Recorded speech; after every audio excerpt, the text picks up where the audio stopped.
नमस्कार, आप सभी का पुनः स्वागत है introduction to ancient Indian architecture पाठ्यक्रम में। मॉड्यूल नेम है silent feature of Ajanta caves, week 5, lecture number 22। आज का जो विषय है की features of Ajanta caves.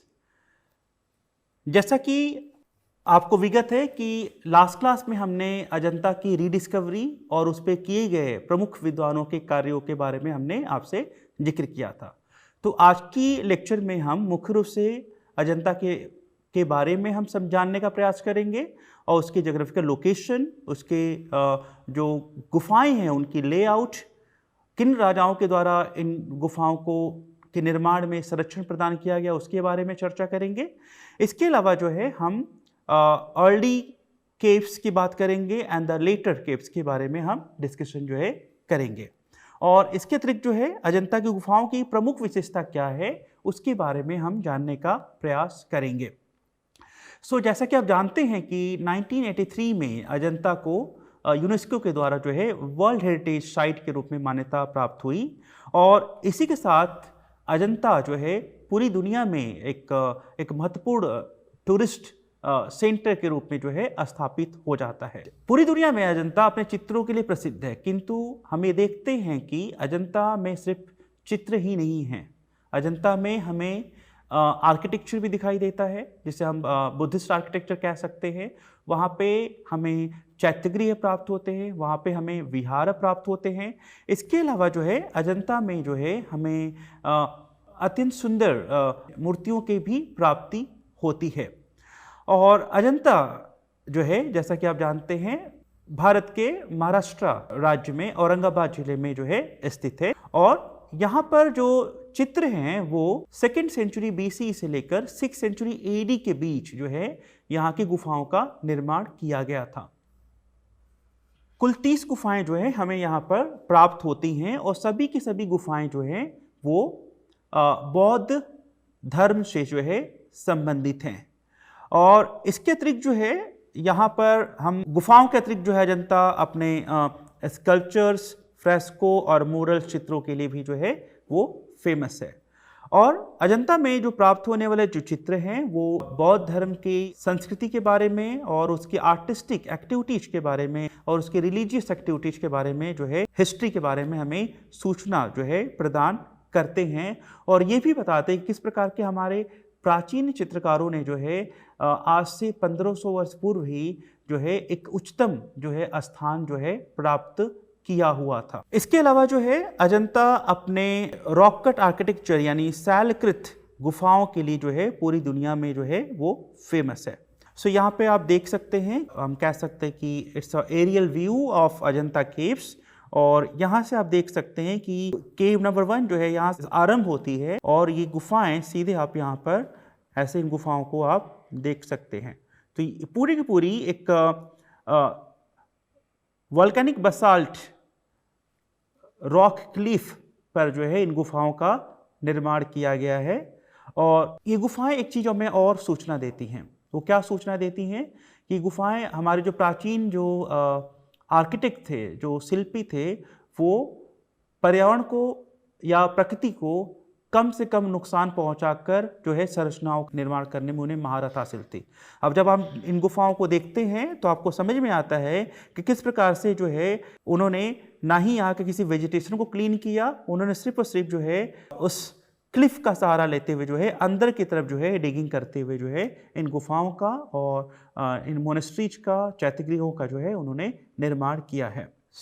Ajanta की जो गुफाएं हैं वो वाघोरा नदी जो कि हॉर्सू लेक जो है का स्वरूप लेती है उसके किनारे जो है वो अवस्थित है और ज़्यादातर जो चित्र हैं वो 2nd सेंचुरी BC से 6th सेंचुरी AD से संबंधित जो है माने जाते हैं। यहाँ पे मैं एक बात स्पष्ट करना चाहूँगा, इन चित्रों के और गुफाओं के निर्माण में जो योगदान हमें दिखाई देता है वो हमें जो है जो श्रेणियाँ थी जो कि व्यापार कर रही थी, व्यापारिक श्रेणियाँ जो थी उनका एक महत्वपूर्ण योगदान जो है हमें दिखाई देता है इन गुफाओं के निर्माण में। एंड ये जो है इन गुफाओं का एक जनरल व्यू है और यहाँ पे आप उस फॉल को देख सकते हैं, झरने को देख सकते हैं जो कि आगे चलकर वाघोरा नदी का जो है वो स्वरूप जो है लेती है।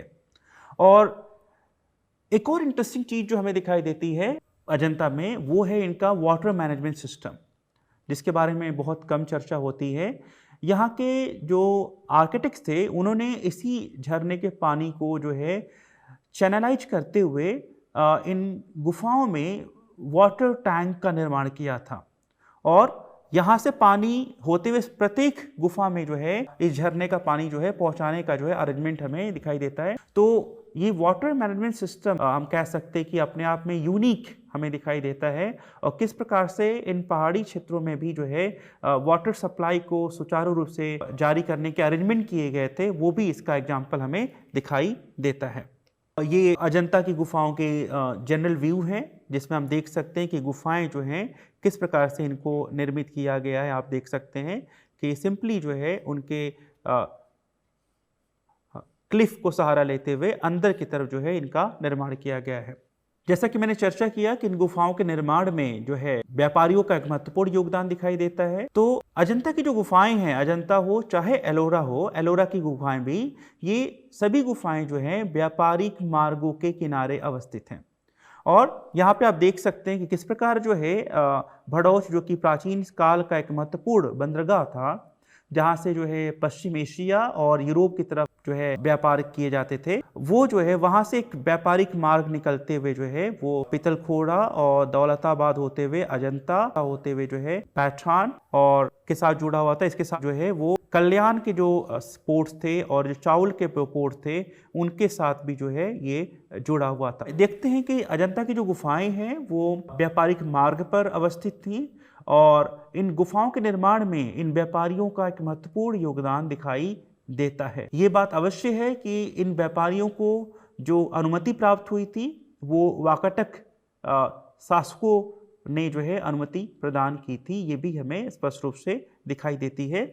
इसके अलावा ये जो रूट था वो बंगाल की खाड़ी में स्थित जो प्रमुख केंद्र थे, उनके साथ भी जो है जुड़ा हुआ था। जैसे कि आंध्र प्रदेश के महत्वपूर्ण जो बौद्ध स्थल है, अमरावती हो, चाहे मसूलीपट्टनम हो, कोंडापुर हो, इनके साथ भी जो है वो जुड़े हुए थे। तो इस प्रकार से जितने भी बौद्ध स्मारकों की बात करें हम, या बौद्ध स्थलों की हम बात करें, जो कि महाराष्ट्र में हैं, चाहे आपके आंध्र प्रदेश में हैं, चाहे वो आपके एमपी में हो, चाहे वो उत्तर प्रदेश और बिहार के क्षेत्रों में हो, वो ज़्यादातर जो है हमें व्यापारिक मार्गों के किनारे जो है अवस्थित दिखाई देते हैं, और इन व्यापारिक समुदाय का एक महत्वपूर्ण रोल हमें जो है दिखाई देता है। अब हम चर्चा करेंगे लेआउट ऑफ द केव्स की बात करेंगे कि इन केव्स का जो है लेआउट किस प्रकार से जो है हमें दिखाई देता है। यहाँ पे आप देख सकते हैं कि किस प्रकार से जो है वाघोरा रिवर जो है वो बह रही है, जो कि हॉर्सू लेक स्वरूप में जो है हमें दिखाई देती है। ये आपको पता है कि कुल 30 गुफाएं हमें यहाँ पे प्राप्त होती हैं, और इनकी जो गुफाओं की जो प्लानिंग है वो प्री प्लान नहीं दिखाई देती है। सबसे जो आरंभिक हमें जो गुफाएं दिखाई देती हैं वो केव नंबर 9 और 10, ये जो 2 गुफाएं हैं सबसे आरंभिक गुफाओं में से एक जो है मानी जाती हैं। यानी इससे हमें पता चलता है कि सबसे पहली बार जो है जब गुफाओं का निर्माण अजंता में किया गया तो वो बीच में किया गया था, यहाँ पर किया गया था।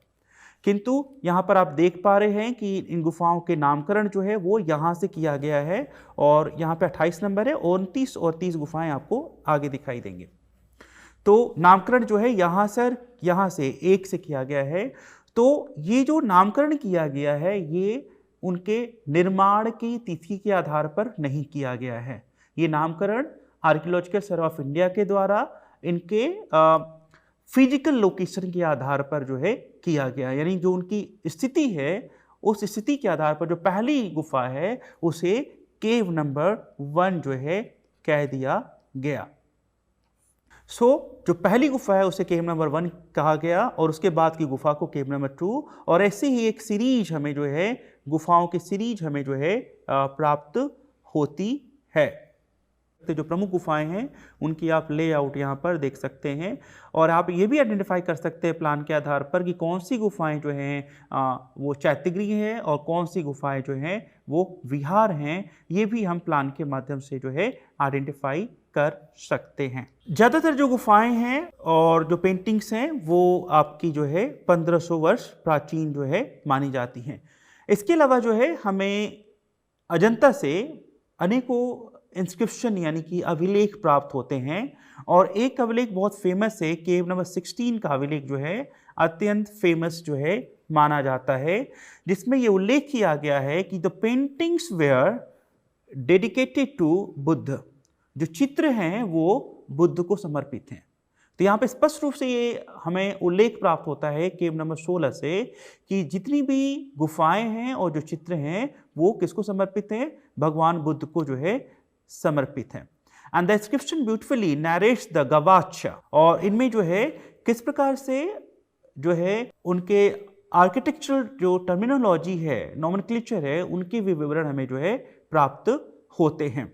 इसके अलावा जो है हमें ये भी पता चलता है कि इन गुफाओं में विंडोज हैं, डोर्स की बात की जाती है, ब्यूटीफुल पिक्चर्स गैलरीज की बात की जाती है और स्टैचूज, इनके बारे में भी जो है उल्लेख जो है हमें इन अभिलेखों से प्राप्त होता है। जब इन गुफाओं का निर्माण हुआ था तो प्रत्येक गुफा जो है सीढ़ियों के माध्यम से वाघोरा नदी से जुड़ी हुई थी, किंतु आज कुछ ही गुफाओं के साथ हमें सीढ़ियों के साक्ष्य प्राप्त होते हैं और ज़्यादातर जो सीढ़ियां हैं वो समय के साथ जो है नष्ट हो गई हैं, किंतु कुछ गुफाओं के साथ हमें सीढ़ियां प्राप्त होती हैं, जिससे पता चलता है कि प्रत्येक गुफा के जो है के साथ एक सीढ़ी बनी हुई थी जो कि नीचे जो है वाघोरा नदी तक जो है जाती थी, और जो बौद्ध मॉन्क एंड नन थे वो यहाँ पर जो है अपनी दैनिक गतिविधियों के लिए वाघोरा नदी के जल पर जो है वो निर्भर करते थे।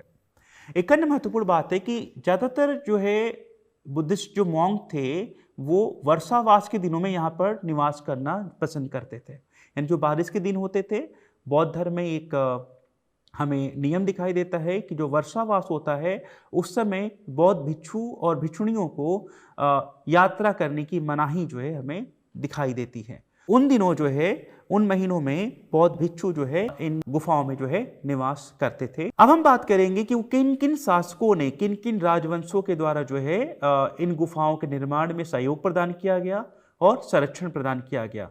इनमें सबसे प्रमुख जो नाम हमें दिखाई देता है वो है सातवाहन डायनेस्टी का नाम जो है हमें प्रमुख दिखाई देता है। सातवाहन जो है ये आंध्र भृत्य नाम से भी जो है जाने जाते हैं और जो कि डेक्कन और सेंट्रल इंडिया में जो है वो शासन कर रहे थे और जिनका एक हमें प्रभाव दिखाई देता है दक्कन के स्थापत्य कला संस्कृति के ऊपर हमें जो है प्रभाव दिखाई देता है, और इनका जो है महाराष्ट्र में भी जो है हमें प्रभाव दिखाई देता है। सातवाहनों के शासन काल में जो है मुख्य रूप से 5 गुफाओं के निर्माण अजंता में किए गए थे और जिनकी जो डेट मानी जाती है वो लगभग जो है 2nd सेंचुरी BC की जो है डेट मानी जाती है। And according to S. Nagaraju the chaitya cave 10 and the residential cave 13 were the earliest excavation of Ajanta. तो S. नागराजू कहते हैं कि जो चैत्यगृह 10 है और जो रेजिडेंशियल केव 13 है ये अजंता के सबसे प्राचीनतम गुफाओं में से एक हम जो है इन्हें मान सकते हैं। इसके अलावा जो है जिन्हें वो कहते हैं S. नागराजू के अनुसार जो कि 3rd सेंचुरी BC से बिलोंग करते हैं, तो ये S. नागराजू अपना एक विचार है। इसके अलावा जो है केव नंबर 12 जो है ये 175 BC से संबंधित जो है माना जाता है, यानी कि 2nd सेंचुरी BC से जो है संबंधित माना जाता है। इसके अतिरिक्त जो है चैत्य केव 9 and the residential cave 15A जो है ये भी जो है मिड 2nd सेंचुरी BC से जो है संबंधित माने जाते हैं।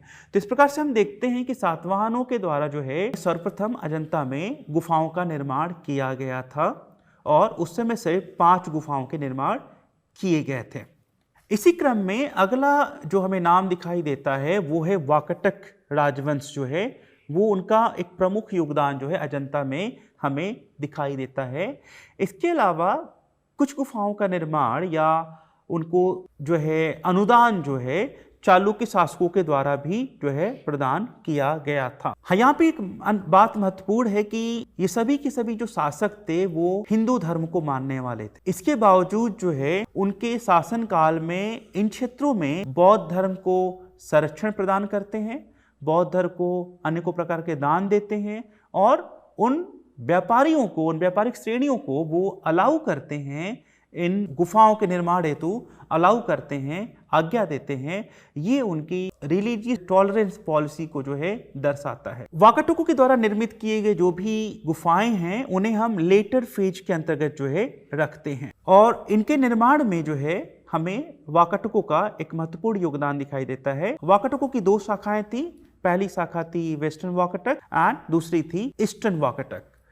यहाँ पर गुफाओं के निर्माण में जो है हमें वाकाटक शासक हरिसेन का योगदान हमें महत्वपूर्ण दिखाई देता है, और ज्यादातर जो गुफाएं आपको दिखाई देती हैं वो वाकाटक नरेश हरिसेन के शासन काल में निर्मित हुई थी, जिनकी डेट जो है लगभग 4th to 5th century C मानी जाती है। और ये जो गुफाएं हैं वो वाकाटक राजवंश या वाकाटक शासन काल की उनकी आर्टिस्टिक एक्टिविटीज, उनकी इकोनॉमिक प्रॉस्पेरिटी और उनकी जो है की ओर जो है संकेत करते हैं कि किस प्रकार से जो उनकी अर्थव्यवस्था थी अत्यंत संपन्न थी, और इसके अलावा जो है किस प्रकार से उस काल में जो कला जो है अपने चरम उत्कर्ष पर जो है हमें दिखाई देती है।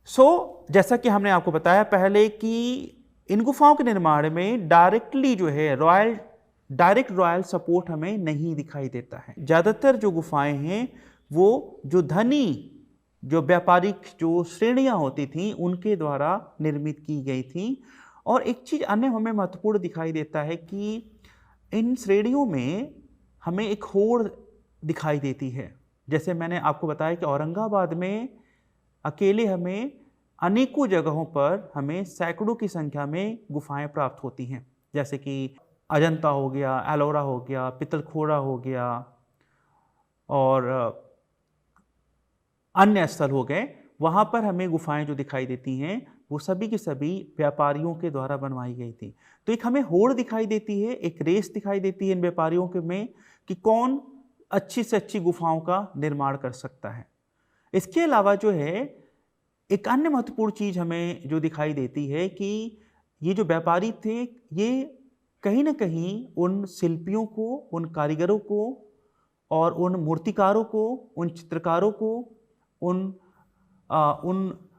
जो मजदूरों को कहीं ना कहीं वो रोजगार भी प्रदान कर रहे थे, और जिससे उस काल में जो है कलाकारों की जो आर्थिक स्थिति थी अत्यंत उन्नत अवस्था में दिखाई देती है, वो संपन्न अवस्था में जो है हमें दिखाई देते हैं।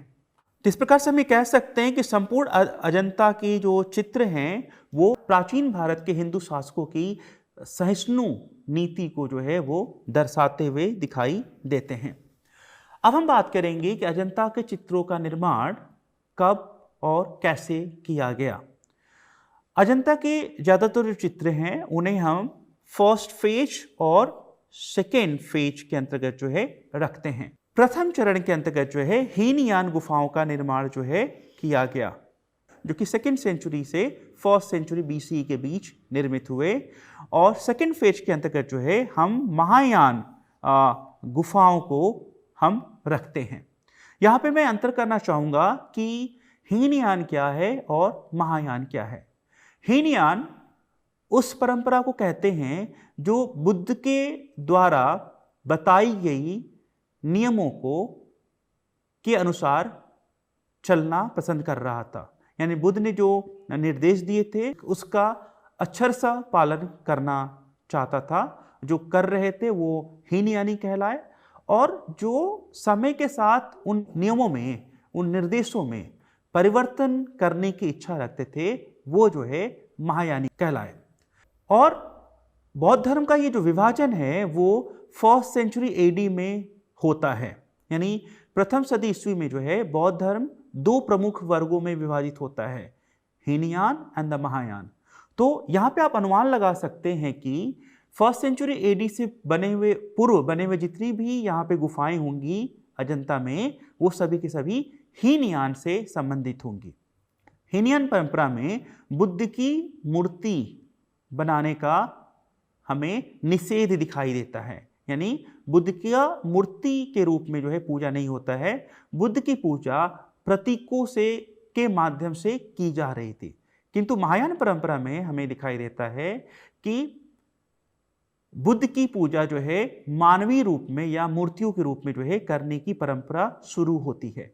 तो ये बेसिक अंतर आप आइडेंटिफाई कर सकते हैं, पहचान सकते हैं कि किस प्रकार से हम अजंता के गुफाओं को हम विभाजित कर सकते हैं। तो अजंता की गुफाओं और चित्रों को विभाजित करने का एक स्पष्ट माध्यम है कि जिन गुफाओं में हमें स्तूप प्राप्त होते हैं उनको हम हीनयान के अंतर्गत रखते हैं, और जिन गुफाओं में हमें बुद्ध का अंकन मूर्ति रूप में हुआ है, मानवीय रूप में हुआ है, उन गुफाओं को हम महायान के अंतर्गत रखते हैं।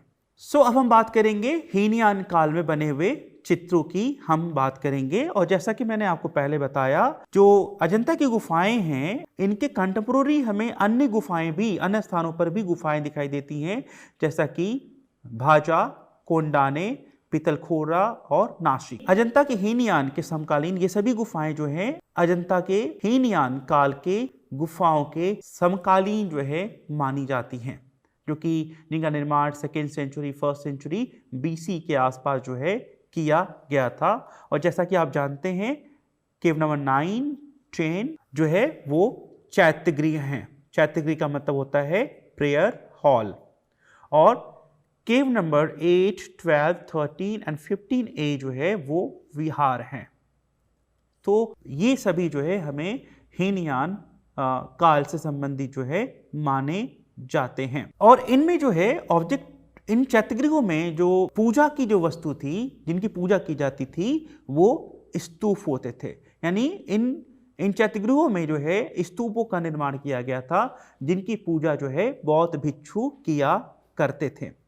एक अन्य महत्वपूर्ण बात मैं आपको यहाँ पे बताना चाहूँगा कि अजंता के हीनयान काल की जो गुफाएं हैं वो एंशिएंट वुडन आर्किटेक्चर का इमिटेशन दिखाई देती हैं। यानी उसको पूरी तरीके से जो है प्राचीन जो काष्ठ शिल्प थी उसको इमिटेट करते हुए दिखाई देते हैं।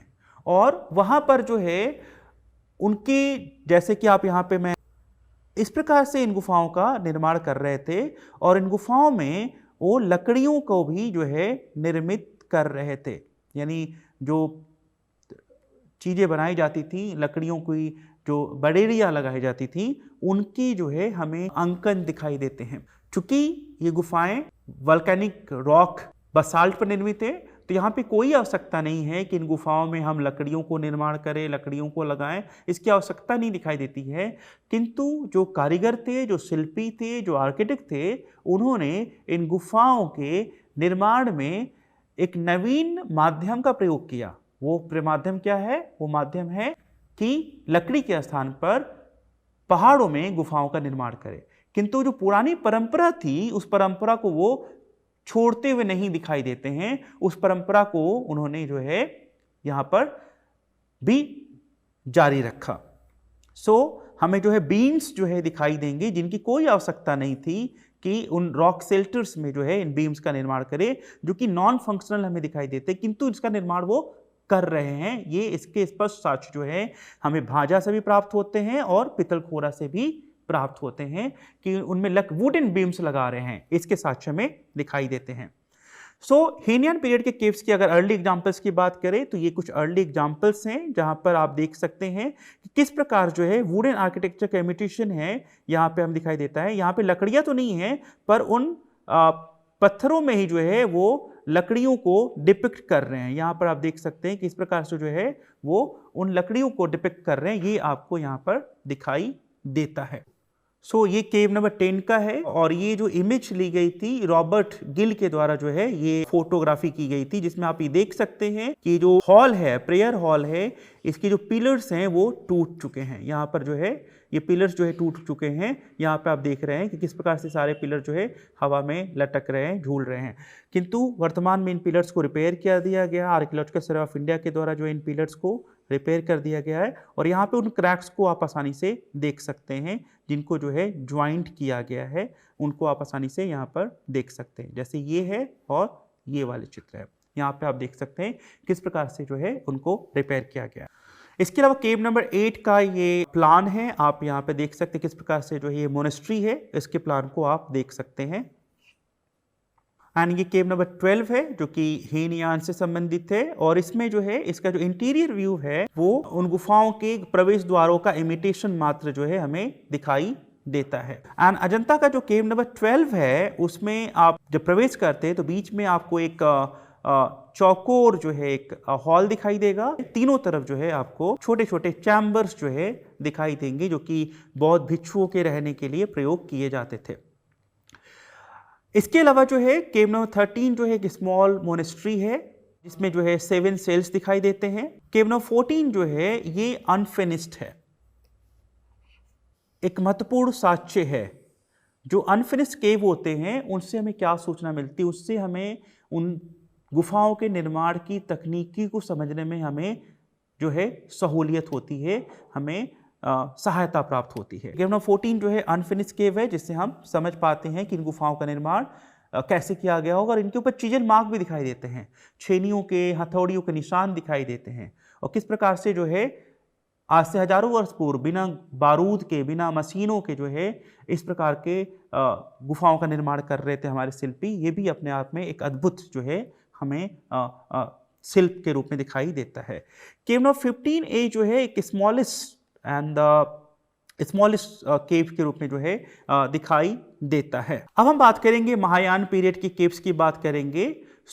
महायान पीरियड के जो केव्स हैं जैसा कि हमने आपको बताया कि ज्यादातर जो केव्स है वो वाकाटक युग से जो है संबंधित हैं और इनके ऊपर जो है इनके जो समकालीन जो राजवंश थे उत्तर भारत में वो थे इंपीरियल गुप्त डायनेस्टी।